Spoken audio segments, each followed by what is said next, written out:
Could you talk again? You're cut. Could you say something? Okay, sorry, you were cutting out.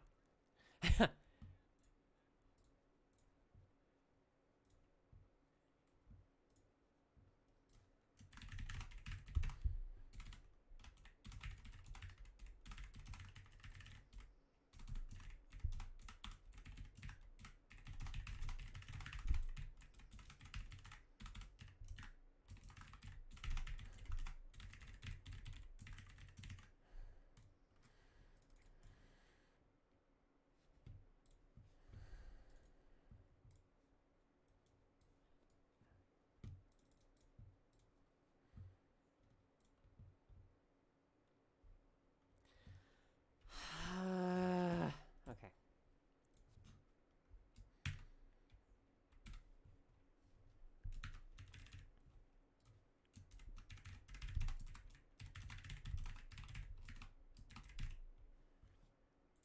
Do do do do do do do.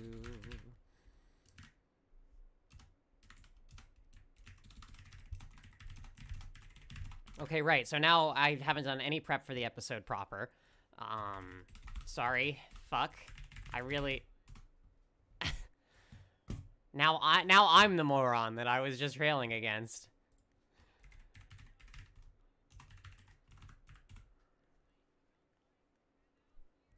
Okay. Uh-huh.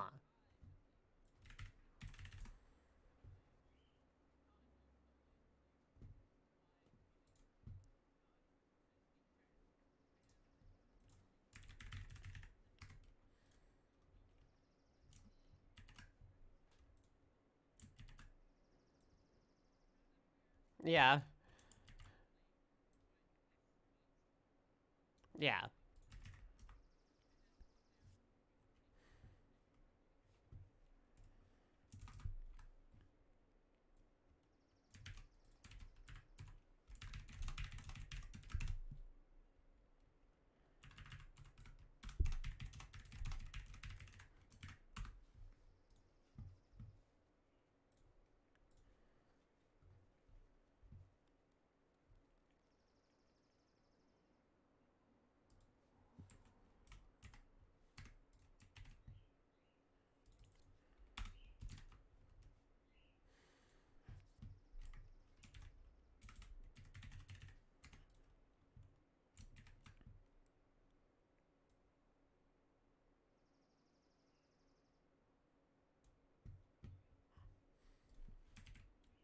This is the crux of my argument.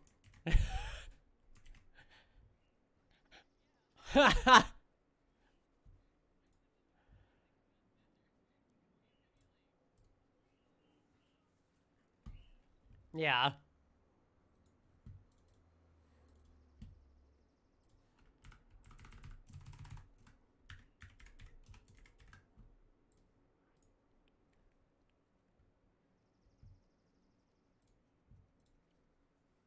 My mic is on? Oh shit.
Hello, gamers.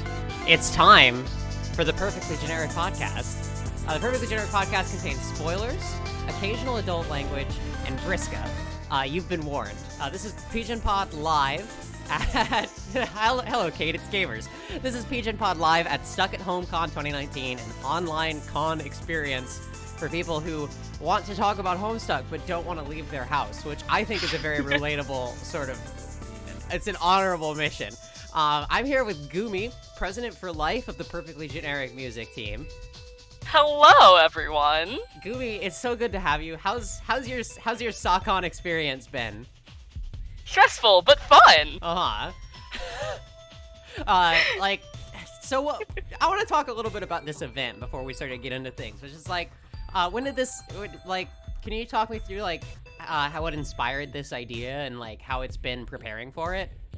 Alright, so, I can't tell you exactly how, it spawned because it was all, Crow's idea at first. I think they mentioned that it came about when they and Kat were talking for the first time, and, it just kind of spiraled from there, but I was brought along about, I guess I want to say, a couple weeks into the idea forming process of the convention, and, it just kind of, spiraled from there. We really wanted to try and follow the convention rules of crap. What's the BronyCon that does this?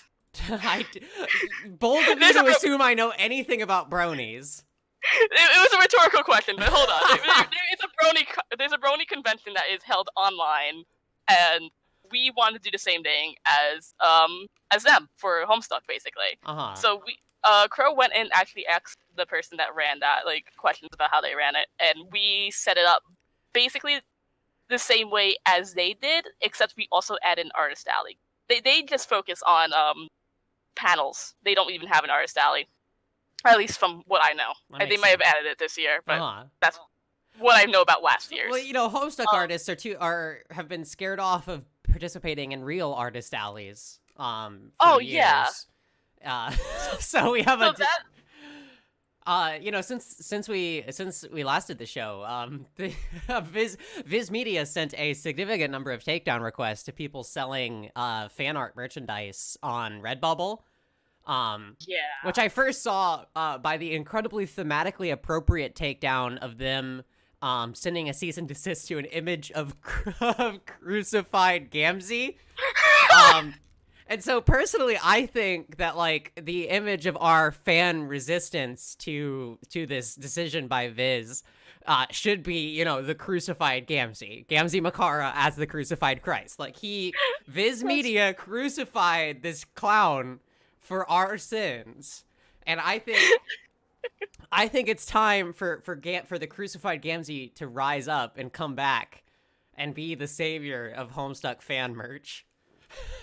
Bold to assume that Gam's Jesus. I think actually, if you look at Homestuck, I think that Gamzee is one of the most Jesus-like figures in Homestuck.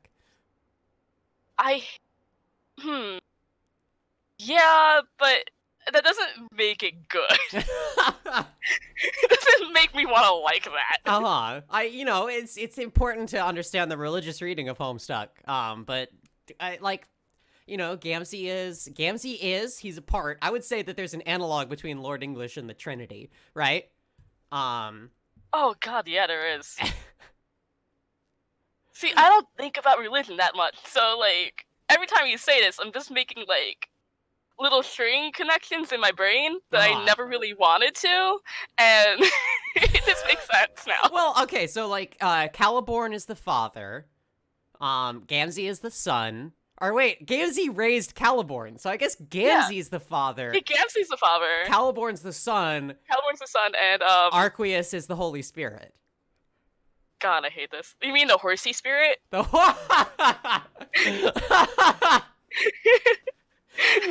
that sounds right. Great.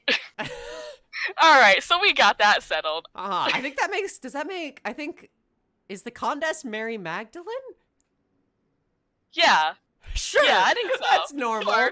I think is these normal. these words are canon now. Yeah, right. I'm pretty sure. Sense and Homestuck sense. I'm pretty sure that's right. Felter the Archangel. See, chat is picking it up right where we're throwing it down. Well, Doc Scratch is just a different manifestation of the Trinity. Yeah, that's like when the Trinity was just a baby egg, like ready to be hatched. And yeah, you know that part of the Old Testament where God is like a YouTube facts and logic alt-right guy? Yeah, I remember that part. Yeah, that part is Doc Scratch. And obviously, when I say Trinity, I'm talking about the character from The Matrix. Oh, God. I haven't watched the movies, but I know so much about them. Yeah, so I watched The Matrix for the very first time just the other day. Wow. It's actually remarkable that I spent so long not watching it, because we have to acknowledge that, like, it's the most significant contribution by trans people to modern cultural media, like, ever, right? And yeah, it really is. And when analyzed through that lens, like, it's very important to recognize it as a trans narrative. And like it's honestly, like, it's a fault of my own that I hadn't watched it beforehand. As Subrosian Smithy says in the chat, like, The Matrix is a movie about coming out as trans, no lies. And it is. And I feel like this is a perfect segue into what we were going to talk about on this episode, on this bonus episode, which is the headcanon that's taking over the universe, the headcanon that's everywhere on Twitter, at least, which is Trans Girl John. Yes, this is, like, I've been fighting for this ever since the epilogues came out. I think even before the epilogues came out. I can't remember. I don't have a good memory. Yeah. But I have been fighting for this. I think Trans Girl John should be canon. I'm okay if it's staying as a headcanon, but I think it should be canon because I think it's the next best step in John's character development. Well, you see that there's characters who haven't had, like, a definingly queer experience growing up. But, like, of the 8 humans, the ones that didn't have any sort of definingly queer experience were John and Jane. And, like, neither of them were happy in the epilogues, and like to varying different degrees. Obviously, Jane is, I guess, successful. Would you say Jane Crocker has girl power? I guess in a fascist way, yeah. Would you say Jane Crocker effectively utilized girl power by funding paramilitary death squads in Northern Ireland? Yeah, wig. Shout outs to Eric Andre. But yeah, it's like, and like, John just doesn't think about this stuff, right? Like, John's whole sort of character, the basis of John's character is this sort of effortless moving from one place to another. And it's like we talked about in the last episode of the show. I talked about with Michael Lutz, which is like, John has just been sort of guided by the story, right? Like, yes, like, John just does what's obliged. And the idea that, like, John hasn't, well, it's explicit that John hasn't thought about gender. This is a line from the epilogues. Roxy, John, do you ever think about, like, gender? John's response is just 3 question marks, and then, not really, I guess. Yeah, so it's like, sorry, go on. John's entire, like, life has been just going along with the flow and really just not giving more than, like, 2 seconds of thought to basically any of his decisions, because he just goes with anything. Like, that's basically his role. He is the air of breath. He just becomes breath. He becomes freedom. He just goes with the flow. That's basically. I think about this a lot too, because John, like, flits about, like, creating these positive circumstances for other people, right? Like, it's John that gets Rose and Kanaya to, like, first start talking to each other, right? Yes. Like, it's John that gives the ring to Roxy, which makes Roxy Cowley possible, right? Like, John is all over the place enabling other people's queer experiences. Like, John's retcon makes Dave Cat possible. John's retcon makes Vrisrezi happen in the Yes. retcon timeline. Like Yes. John enables all the queer relationships in Homestuck, basically. But he doesn't that's it. Like, as Doombot Mecha says in chat, like, he's defined, the first thing we see him doing is giving gifts to other people, right? These really Exactly. well thought out and sweet gifts to all of his friends. Yeah, he's like the definition of a friend that will care about everyone else, but won't really give the same time to himself. Yeah, exactly. And John has not been the beneficiary of this same kind of gift, right? He's enabled and created so many queer experiences without really thinking about it as it relates to himself. Exactly. And I think, like, what is a better breath symbolism than, like, gender fluidity, right? Like, than discarding the things that have constrained you, right? What it is not transgending doing the Wendy thing, but in ultimate form. It basically is. That's basically it. Yeah. And, like, I think that's an important part of freedom, because, like, John in Candy is not free. John in Candy feels absolutely trapped by, like, so many doing the Jindy thing. I like that. John in Candy feels absolutely trapped by multiple, like, circumstances. And, like, at the end of the story, you get this really gratifying moment where, like, John realizes that, like, I have the power to fix this. Like, I have the power to have a meaningful life here. I don't need to feel trapped in this meaningless side story, right? Yeah. And I find that really inspiring, especially when you look at, like, John's fractured relationship with Roxy in the Candy timeline, and how Roxy, like, as we saw in their introspective text in Candy, that, like, they had also sort of put off these gender realizations, or, like, hadn't fully grappled with them because of the circumstances that they were in, right? And now, like, that they've had this big talk about it, like, I feel like the perfect next step is, like, look, John Egbert becoming epic divorce woman.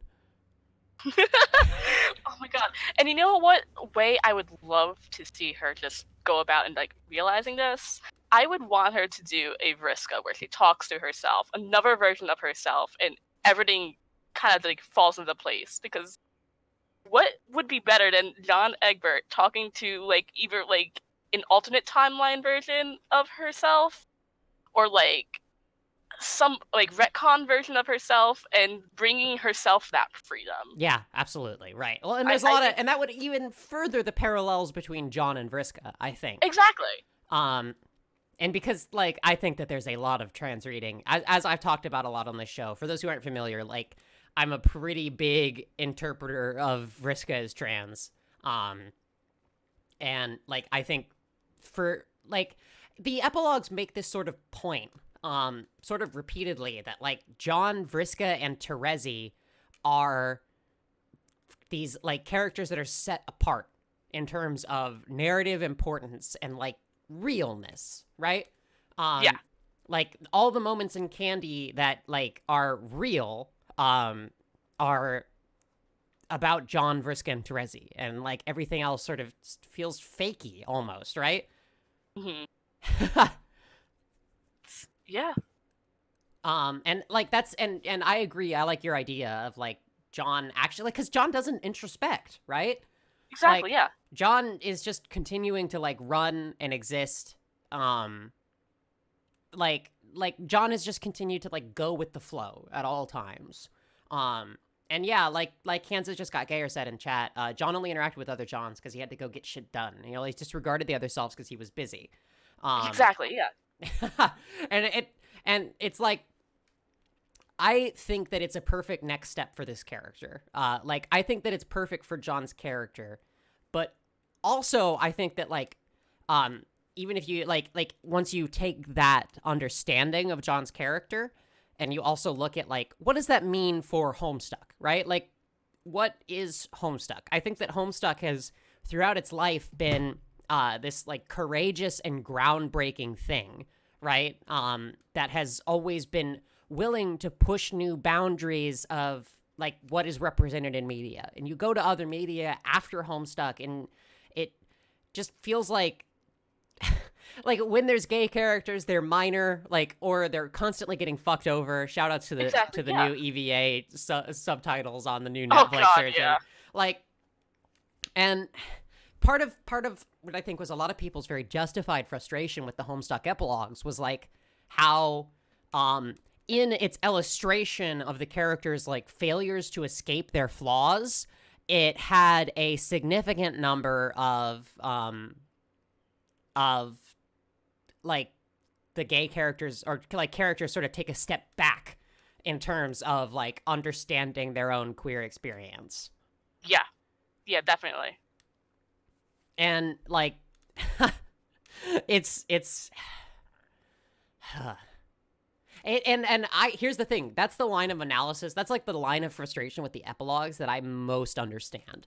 And like I think personally that it's a very frustrating on purpose thing that makes it really gratifying when John like I think like one of the the two emotional heights of Candy are when like John like loses control and like just, you know, the wind is blowing through Jane's house and like everyone's blowing up at each other and like things are finally breaking open, right? Like John is finally doing something.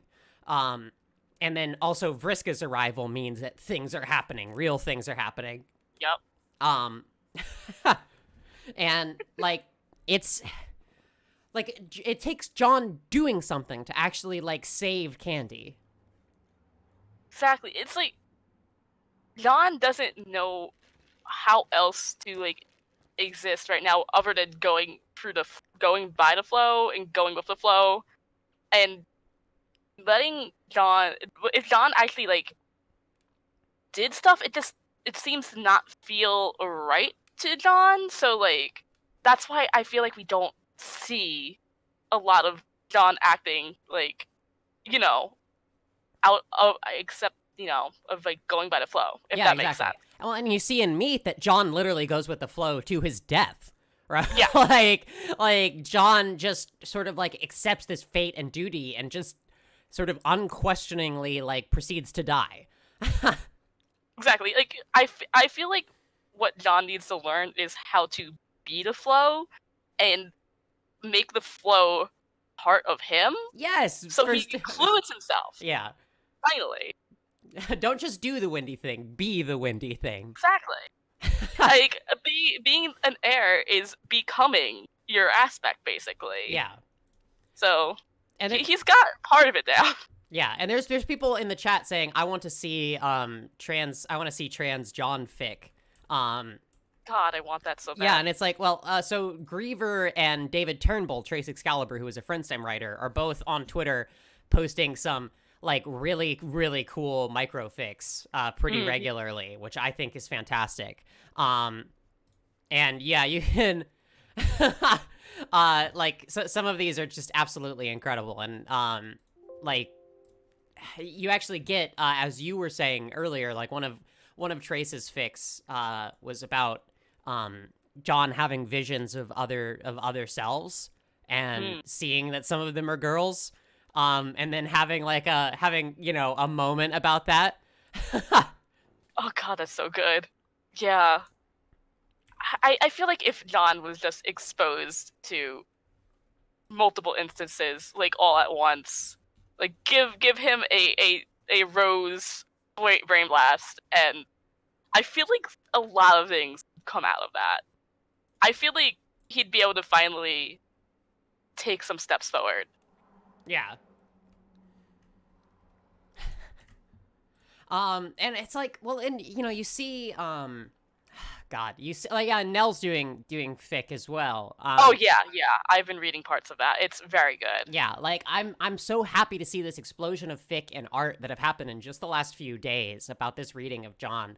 And I'm it makes me really happy to see like that level of enthusiasm for it. And I think there's this great hunger for it because people like, if you care about Homestuck, like even I, who sort of makes not caring about boys into like an art form, like if you care about Homestuck, you care about John because John is Homestuck, right? Like John, exactly. like falls into the juju and sort of becomes Homestuck. Yeah. Like John, as we were talking about earlier, like John is so generous, John is so enabling, like John makes all the good things in this story happen. And without, and God, I just love John. Now I'm distracted by how much, like, I really do just have love and affection for John. And I think there's a great hunger from me and from a number of other people to see John, like, grapple with his own feelings, and, like, understand himself in a more complex way. And, like, no matter how you see that happening, I think, like, there's a lot of enthusiasm for this trans feminine reading of John because of that fact of, like, we want John to introspect, right? And this is a problem that I think all 4 of the CrossFit humans have, where they just are not very good at introspection, right? Yeah. Yeah, exactly. Introspection isn't their thing. They just like to see what's going on around them and just do it. Yeah, it's a family And trait. that's it. Yeah. I mean, yeah, right. It's a big family. And like, you know, Jade doesn't introspect much. Like, Jade sees, you know, Jade is full of duty and obligation. Jake actively runs from understanding himself. Oh yeah. Like Jake tries harder to not understand himself than he's ever tried at anything else in his life. No wonder Dirk just does not like him anymore. Yeah, man. I mean, God, a heart player and someone who doesn't like to think about themselves is. Yeah, exactly. It's a challenging combination for sure. Like Dirk, who is obsessed with the self, right? Dirk, who is unhealthily obsessed with the self. Dirk, who is practically solipsistic in his understanding of reality, right? As J.R. Hyde says in chat, Dirk introspects so much that the pull of his introspective gravity forms a singularity. Yeah, that's basically it. That's a great way of, like, explaining that. Yeah. And then Jake, who is basically just a constant supernova of intentional obliviousness. Here's the thing, Jake isn't stupid. Jake gets called stupid a lot. And Jake sort of leans into this idea that he is stupid. And part of that is... I'm sorry, I just saw Christian Moms Against Homestuck in the chat, and I love Jake is not stupid. Jake is very good at playing dumb to avoid responsibility. Mm-hmm. and that's why he never really got far of his own quest. Yeah, exactly. And that's why he's infuriating to people who love him. Yeah, like, I feel bad for Jake fans, because that boy is a disaster and became more of a disaster instead of, like, becoming less of a disaster by the end of the comic. Yeah. Like, I'm sorry for you all. Yeah, and Jake sees this, like, this horrible situation he's in Candy as, like,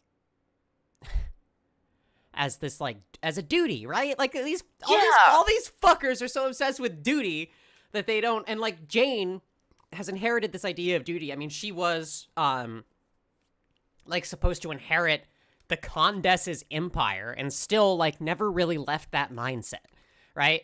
Yeah, they haven't really accepted that this is something else, and they can, like, act on, like, their own, like, ambitions. They don't have to have a duty towards, like, everything in Paradox space. Yeah. They can do what they want. And this is what makes characters like Vriska, Teresi, and Rose so powerful, is that they understand that they make their own rules, right? Mm-hmm. Yeah. Like, they understand that they are not actually bound by the rules of the society that comes before. Like, they are not. Here, let me read a little bit of Andrew Hussey's author notes from the most recent Homestuck book 4. Let's see here. Take your time. Yeah. There's a lot of moralization that happens in stories, particularly those meant for young people. Little lessons built into everything we consume, which have a way of indoctrinating us on how to consume all stories forever. We always look for the moral of the story, the lessons of right versus wrong, sort of unconsciously. Cheating equals bad is a recognizable moral of this time, so when we see her ranting here about the need to cheat, as consumers of moral tales, our alarm bells go off. This is a bad person who has an immoral ethos, and she will likely be punished for this later, and we should want that as readers. The problem with this view is, of course, it's just not that simple. As a matter of valor and integrity, in a vacuum, yes, cheating is bad and immoral. However, in a situation you know to be rigged against you in certain ways, full of hurdles and milestones that are fundamentally meaningless, or even in some ways designed to mess with you or hold you back, is cheating then okay? Does it even count as cheating anymore, or is cheating just a negative word for what's actually the correct and logical solution to a murky problem, partially designed to deceive you and waste your time? This is part of what makes Vriska an intrinsic Wedge character. She's always walking through the uncanny valley of morality with just about everything she says and does. Vriska's cheating policy, as a matter of cutting through the bullshit and embracing a strategy of speedrunning Esberg to whatever extent possible, actually isn't a remotely bad idea in the context of their session. It seems to be very effective, and though there are a lot of bumps along the way, the trolls actually kick their session's ass and win fair and square. The universe/frog they create turns out to be fruit from a poison tree, but that really isn't their fault. We are somewhat led to believe that they had a flawed approach to this game and were karmically punished for it when they tried to claim their reward. But that's mostly due to Karkat's projection and self-loathing rather than a true karmic sentence enforced by the text in response to their shortcuts and other, quote, moral indiscretions. From the reader's standpoint, it's tempting to parse it this way. I think, again, due to being so well-trained to view stories in such moralistic terms, where rewards come to those who do things the right way, and punishment to those who don't. Characters themselves are motivated to see things in this way, too, because they, like us, cut their teeth on tales with such morals. Yeah. and I can understand why it's so hard for these characters to get their heads around that, because, like, where else do you see that? Like, who would really think about, like, going the way that you think is not moral to get your way with a game like this? Yeah, like, exactly. It's a lot to think about for a character like Jake, especially, who's like, I could not see him doing that in the game itself. Like, I'm not surprised that he did not grow, because, like, he just, yeah, I don't know where I'm going with this thought anymore. I've lost it, like, for 1 second, because I just saw a giant mosquito on my wall. Very sorry about that. Like, the true fact about Spurb is... The truth is, game was rigged from the start. And Gumi, you couldn't hear me, but I just played Benny from Fallout New Vegas saying, truth is, game was rigged from the start. Yeah, that's basically it. Like, the game was rigged. And here's the thing, is that the game is a metaphor for society, right? Like, and we live in a society. But no, really though, like, the rules of Spurb are very much like a continuation of the rules of society that these characters leave behind, right? And the characters that are most successful leave the boundaries of both their society and the game, right? Like, they are not constrained by either one. And it's notable, I think, that the primary antagonist of this story is, like, Caliborn, who is, like, obsessed with the mechanics of this game. The best at the mechanics of this game, right? The most powerful creature that this game could possibly summon up, right? And also is obsessed with this certain societal viewpoint of this, like, shitlordy dude, right? And you saw, like, how, and again, like, you saw how upset Caliborn's view, like, shitlordy and misogynistic views made John, right? Like, John actually, like, throws a goddamn tantrum and punches, like, and beats the shit out of Caliborn. Because of, like, how misogynistic and how shitlordy he's being. Like, John outright in text rejects that perspective of toxic masculinity. When he ends up in Homosuck, he's just so grossed out by, like, everything going on, and it's John said women's rights is exactly. And here's exactly the thing, right. like, John is naive, right? Like, John doesn't have the full vocabulary to, like, understand these issues of privilege and power, right? And you see that later in the comic with, like, John's conversation with Dave on the Victory platform, and then also in the epilogues where John and Dave talk about the gay snooze button. And that scene will be forever wedged in my head because I got to listen to it live with fucking Dante Bosco voicing John and James Roach voicing Dave, and I think that was maybe the best experience of my life. God, that's amazing. God, God, I wish I wasn't at work for that. I believe Becca Rezel is going to put up a highlights video of that soon. Oh, good. Yeah, it's but like John doesn't have the that's the thing. John doesn't have the vocabulary to understand why that makes him so upset. And it's also like you have to think about it because like they left their planet at 13. They stopped really learning stuff at 13. Yeah. Of course they're not gonna have this vocabulary.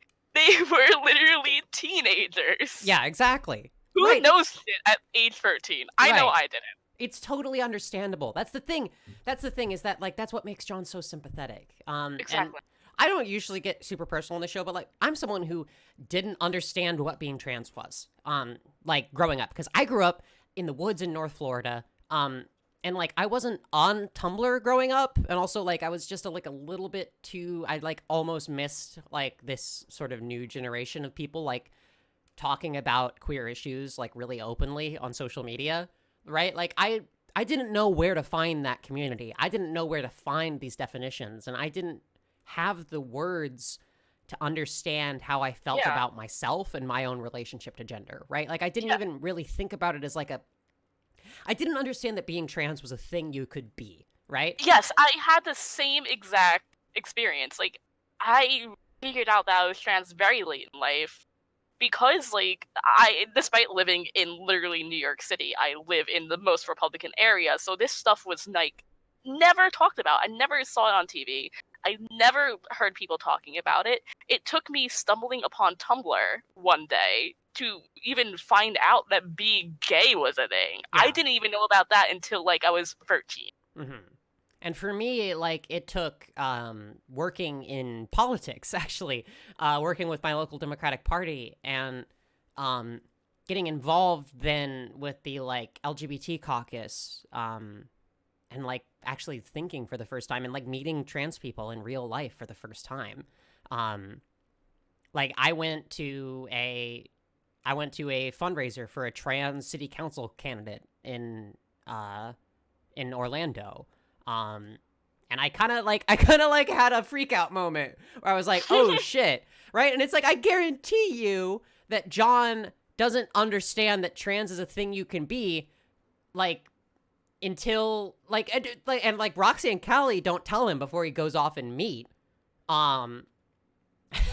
Like, and Candy, it never comes up, right? Like John never gets introduced to this subject. Like, yeah, like it's like not like a big secret. It's just like a lot of people in like the characters that like are trans in this are just don't talk about it because of whatever reason. They just don't tell other people like, oh hey, yeah, I'm trans, and here's what being trans is like. I feel like a lot of these characters are just like, yeah, no, don't you know what this is? I assumed you already knew. Yeah, and I think that and John doesn't get introduced until that last Roxy convo where they do touch on gender, right? And that's at the end of this story, right? What do you think that might be? What do you think that might be setting up? Why is that why is that one of the last emotional beats for John? Thinking emoji. Yeah, thinking emoji. Big think. Big if true. Like, Galaxy brain. Right. This is a thing where it's like I'm actually like I say constantly, I am not in the business of prediction, right? Like I am not Blade Kind Eyewear. I'm not going to be like Dave Gamzee is in game and I'm going to throw my phone on the ground if it's not. Yeah. Or whatever. But like I'm sorry, Blade Kind Eyewear, for the burn.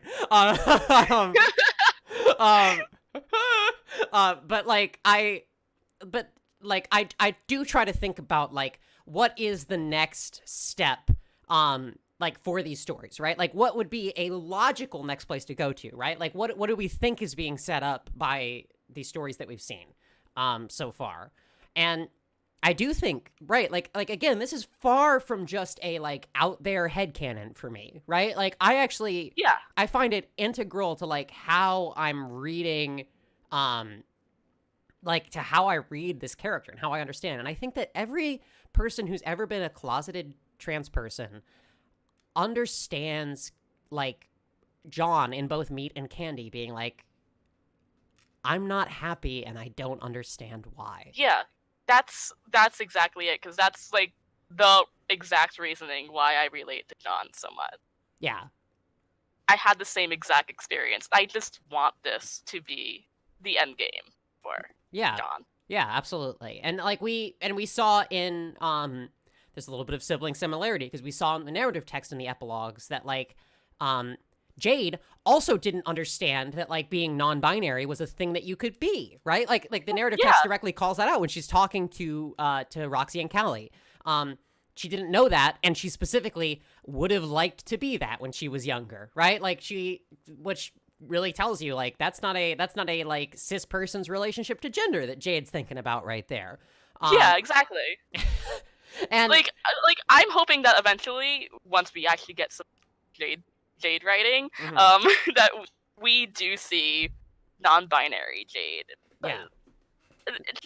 I want her to realize that being non-binary isn't something you can just do when you're younger. Yeah. Like, right, exactly. Right. And that's that's a common perspective too, right? And I see so many trans people I know trans people who are like 24 and they're like, I'm too old to transition now. And it's like, no, what the fuck is wrong with you? And that's part of why Right.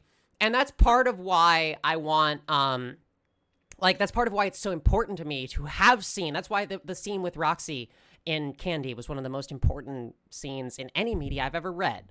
To me, it was so impactful for that reason. Right, and why seeing these middle-aged characters in John and Roxy understand how understand that it's not too late. That's so stupid. It's your own gender. You're never too late to understand yourself.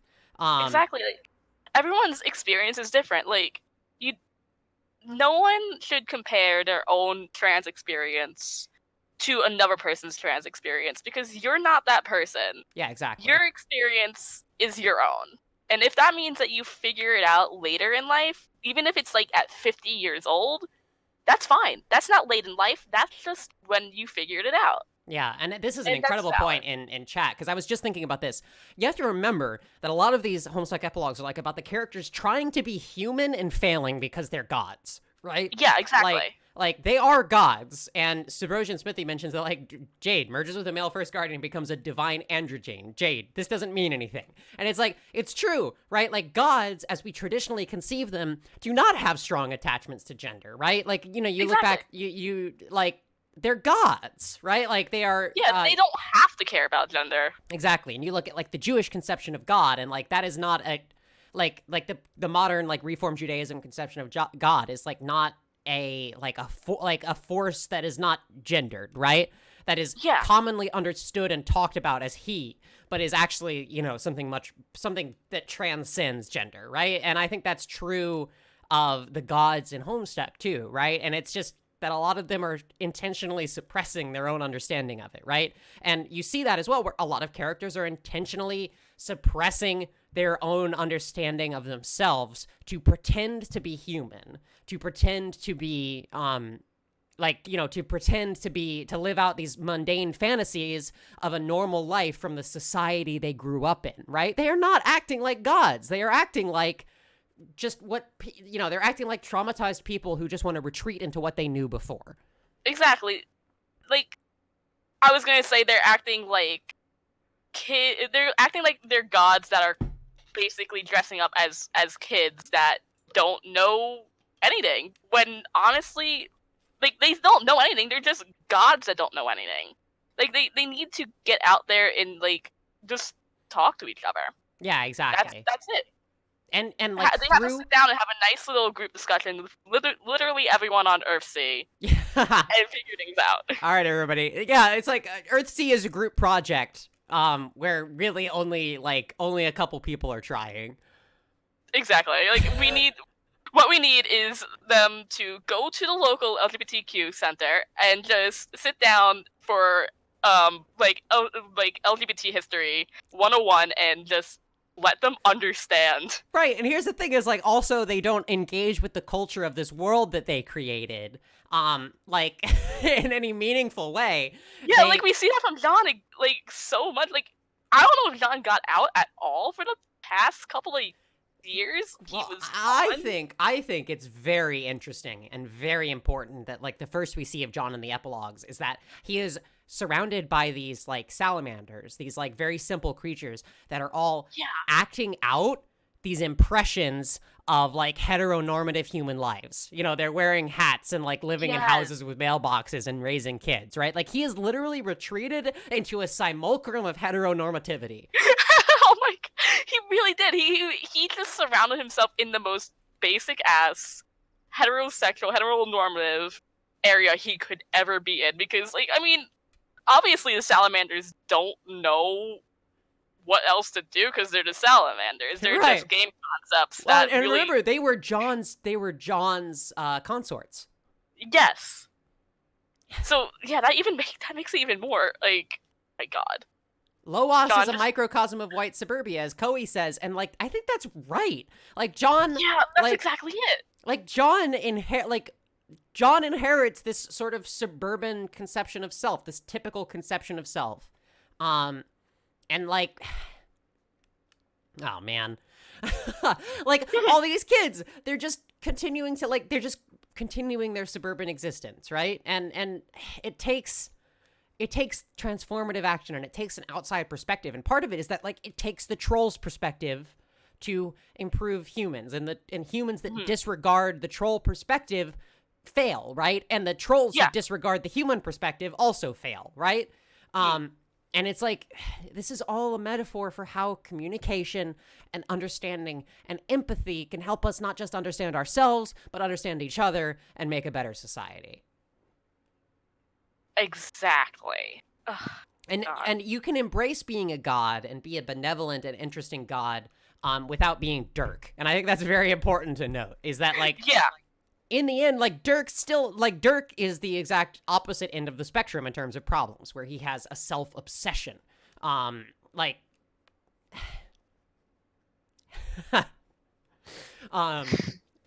God. Yeah, and it's like Dirk is still like trying to be like a Dirk is still trying to be like he's like God the Machinist from like the what is it? It was like this it was this understanding of Christianity that was popular in especially America in the late 1700s. That like sort of removed the deism. Thank you, Gretchen. There we go. Yeah, deism, right? Like Dirk is this very deist god where he thinks like I am just a machine operating like without feelings and thought, without really recognizing or understanding that pretty much all of his actions are actually motivated by feelings, right? Like Exactly. He got his heart broken by a boy he thinks is stupid. And God. and Storming the Ivory Tower had an article about Dirk as a satanic analog, right? And like AR, right? Like Dirk thinks he is objective. He is convinced he is objective, and is not. He's just not, right? Yeah, exactly. Because he understands himself only as a god and not as a human, right? And this is also like, to get back at it, like John is a Jesus figure because Jesus is the Son of Man. Jesus is both a human and a god, right? And like that's what early Christianity like viewed as extraordinary about Jesus, right? Was a person with the like limitations of a person, with the mortality of a person imbued with a divine spark. Yes. Man, John needs to. So basically, what I'm saying is that Meet John maybe died for our sins. John is this now. Congrats, everyone. Yeah. John. So it's either John or Gamzee or Jesus. I hope it's John. Yeah, I'm retconning Gamzee being Jesus. It's now John. We have to draw over that picture of Gamzee. Crucified Gamzee still is important as a sort of political symbol for us to rally around, though. True, yeah. Gamzee is Gretchen Thomas says in chat, Gamzee is a false Christ. I like that. So Jesus is trans then. Here's the thing. Jesus was an outcast in his own time. Jesus was a leader of rebels who walked with and forgave thieves and prostitutes, who who dismantled the power structures of his time, who marched into Jerusalem riding a donkey, as a direct challenge to the powers that be. So yes, Jesus is trans, and like Jesus is every person who has ever been marginalized, who has ever been put upon by Babylon, right? By the metaphorical Babylon. Exactly. And like in that way, like that's part of like what made like Jesus's outsider movement so important to early Christians, right? And why they were so marginalized. Yeah, Jesus is punk. Right, exactly, Nat Juno. Jesus is punk. Is punk. Yeah. Correct. I can't believe I'm sounding so much like a youth pastor right now. You're the Homestuck youth pastor. Am I actually the Homestuck youth pastor? I'm kind of just coming to this realization, and it's maybe making me feel weird. Yeah, you know what? You are. I don't appreciate how quickly everyone in chat said yeah to that. Do what you must, Kate, to just, like, accept this realization, because I'm pretty sure this is exactly your role in the fandom now. Yeah, it's like, gamers, I know that Homestuck is lit, but did you know that Jesus is also lit? Pgenpod is Sunday school. Pgenpod is Sunday school. Is vast error the New Testament? Yes. We all have right. finally agreed. Pgenpod Live. Created the Homestuck religion. Pgenpod Live is basically Vacation Bible School. God. I hate it, but it's so great. I'm sorry, everyone. Oh my goodness. God. Yeah, I would be Christian if this is what church was like. It can be. I think I would. I need to start rapping. You do know that I do rap, right? Like, I have posted multiple raps online.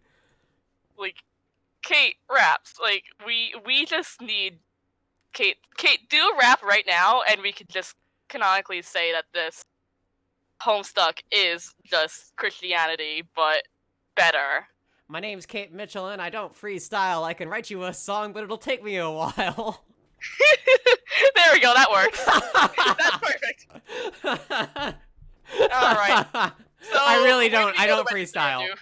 A new religion. Yeah. So I think that's our show.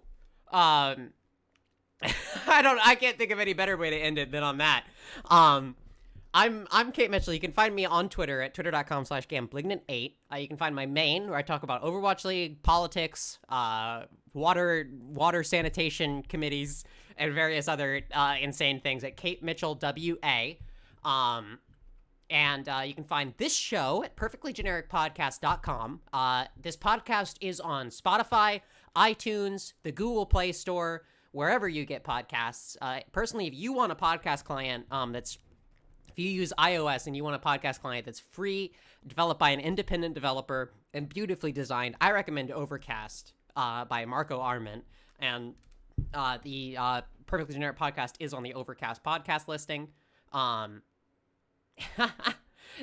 this episode will also be uploaded to the feed as a bonus episode. Supporters and patrons of the show can find it at patreon.com/pgenpod. And patrons are incredibly important. I appreciate them so much. This is a bonus episode, so I'm not doing the typical listing. We have a regular episode tomorrow with Pip. And supporters on Patreon can find the exclusive Intermission podcast, which is bonus episodes of Pgenpod that tend to be a little loose, a little wacky. Maybe feet come up a little bit more than on the main show. There's a lot of Sonic. There's a lot of Sonic the Hedgehog for reasons I don't fully understand. I understand. Yeah. It's okay, Kate. You don't have to understand. I don't. I will never understand.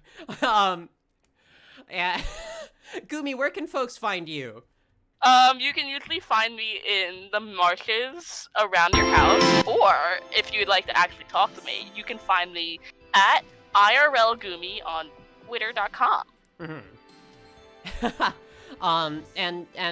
Folks, this has been part of Stuck at Home Con. I'm sorry about the music coming in loud. I apologize for that. I really do. I apologize. I tried to bring it in. This is part of Stuck at Home Con. Gumi, could you tell us a little bit about Stuck at Home Con and where folks can watch some other things? All right, so Stuck at Home Con is it is the first ever Homestuck convention held online. You can find that at let me make sure I get the link correct.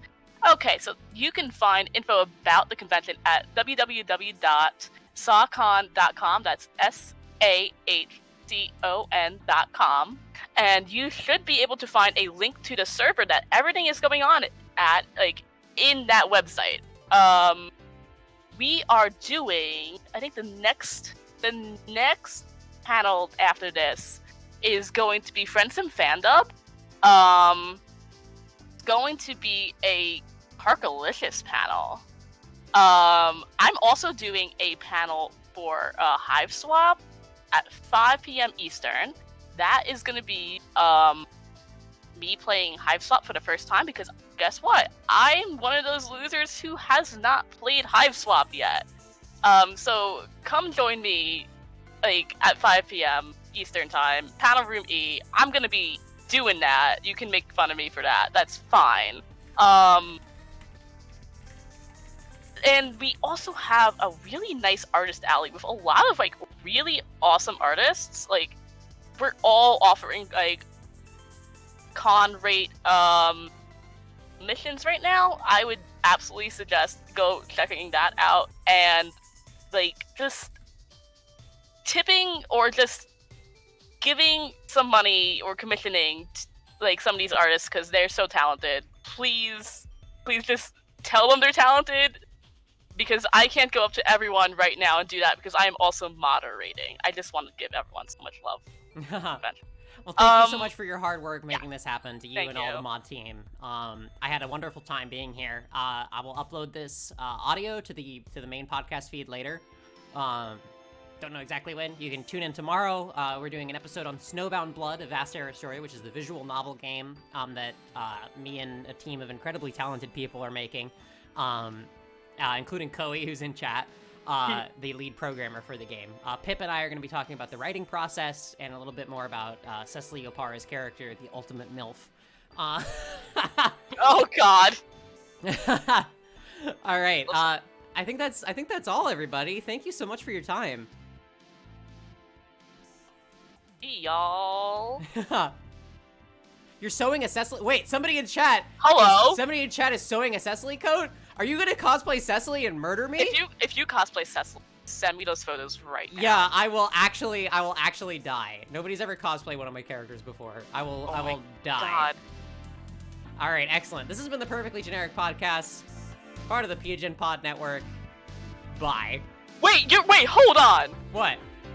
This person's coming to New York City live show. I'm going to give you a special sticker for that. Yes, Goomy, get a picture with Cecily, please. God. Great. All right, thanks everybody. See ya later. See y'all.